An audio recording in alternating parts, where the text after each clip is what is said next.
Cette semaine de Saint-Valentin, nous parlons cœur ce midi, mais cœur brisé. Il y a l'image et puis la réalité. Oui, un cœur brisé, ça existe. Le stress émotionnel en est le grand responsable. Avant d'en parler avec notre invitée, la cardiologue Claire Mounier-Veillé, nous vous proposons ce témoignage recueilli par Hélène Tonneillet et Antoine Morvan.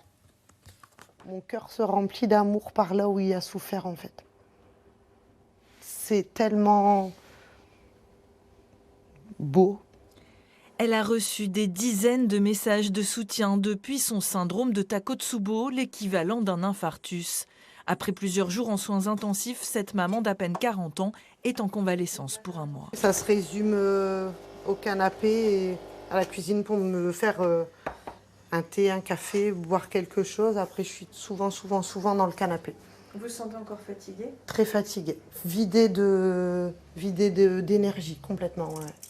Alors pour une fois, cette sportive délègue à ses deux filles. On l'aide beaucoup plus parce que c'est compliqué pour elle de rester debout longtemps. Donc on l'aide plus à faire à manger, le ménage, tout ça. Vous avez eu peur? Oui, très peur. Très peur. Il y a 2 semaines, Sabrina a été réveillée en pleine nuit par une violente douleur entre les 2 épaules. Rapidement prise en charge, on lui diagnostique ce syndrome, appelé aussi syndrome du cœur brisé. Mère, salariée à temps plein, elle n'était pas plus stressée que d'habitude, même si la crise sanitaire a sans doute renforcé un sentiment oppressant, un trop-plein d'émotions générant l'hormone du stress qui a contracté son cœur. C'est uniquement pour ça que j'accepte les interviews, tout ça, pour dire aux femmes, prenez soin de vous, écoutez-vous, insistez, et au milieu médical, écoutez-nous. En fait, en plus, les symptômes ne sont pas du tout les mêmes que chez un homme. Ça mène à l'embolie et après, ça mène à une mort certaine. J'ai eu cette chance alors d'échapper à tout ça. Donc maintenant, s'il faut faire du bruit pour que les femmes en soient prises au sérieux, on va faire du bruit. Aujourd'hui, cette battante, qui a perdu une sœur d'un problème cardiaque prise en charge tardivement, espère que son témoignage servira pour que l'on soit plus à l'écoute du cœur des femmes. Bonjour et merci d'être avec nous, professeur Mounier-Veillé. Alors pourquoi cette maladie touche-t-elle plus les femmes ? Alors déjà, il faut rappeler que c'est une véritable urgence cardiologique. C'est une maladie qui touche principalement les femmes parce qu'elles ont beaucoup de récepteurs à ces hormones de stress.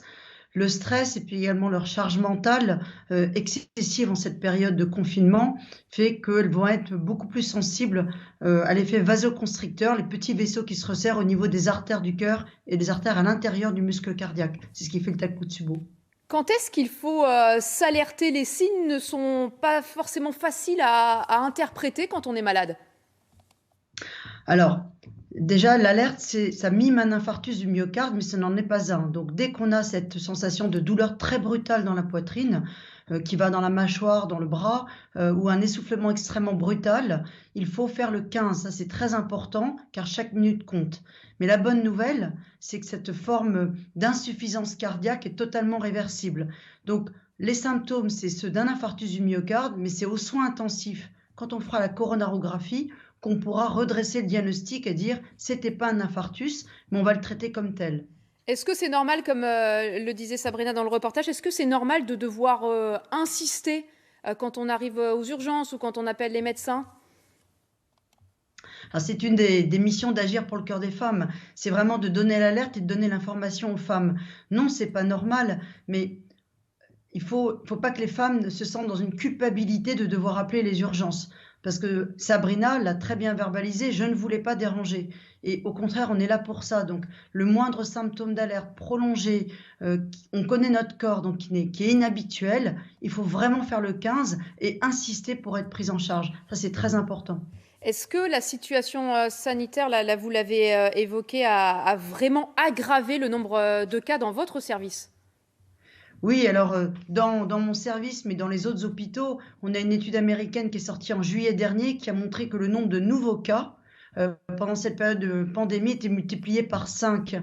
Aux soins intensifs au CHU de Lille, c'est environ presque 1 cas supplémentaire par semaine, alors que d'habitude, on peut avoir 1 cas par mois de Takotsubo. Là, ça a été multiplié par presque 3. Donc, c'est vraiment cette mission qu'on a là avec Agir pour le cœur des femmes, d'insister pour alerter les gens qui nous écoutent ce midi sur France 3, pour si on a des symptômes comme ça, ce n'est pas une catastrophe, mais il faut se prendre en charge très vite Voilà, et tout de suite. Et surtout alerter. Merci beaucoup pour ces recommandations, professeur. Cette information